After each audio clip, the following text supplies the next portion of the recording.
Scenario 2, ABYZ organization hosted an online event free for all participants, and they posted a virtual online link for the event, calling the attention of interested youth participants. So keep in mind, they're youth participants.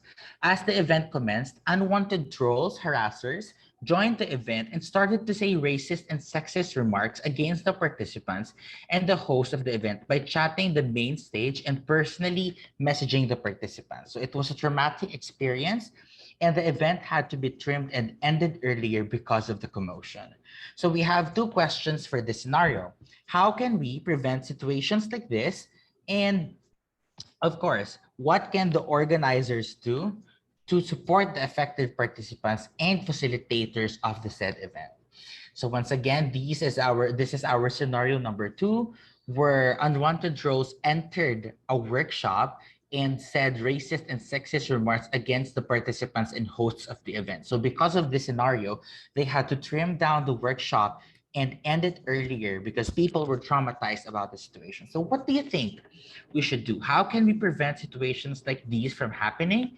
And what can the organizers do to support the affected participants and facilitators of the said event? All right, so let's see the answers. These are the answers drafted by our team. So of course, there has to be the RSVP solution. Events must always have RSVP solution to prevent unwanted participants. All participants must be registered to make them accountable. Entries must also be protected by data privacy at all costs. So it's also a good idea for the organizers to remind participants to never share live links to public spaces, as this is detrimental to the safety of the participants. Having RSVP allows the organizers to potentially track the wrongdoer or the harasser and make them accountable. And for the second question, as a way of supporting the affected participants and facilitators, the organizers must present to participants that they have a concrete support system by showing them the step-by-step process they have created when dealing with situations like this.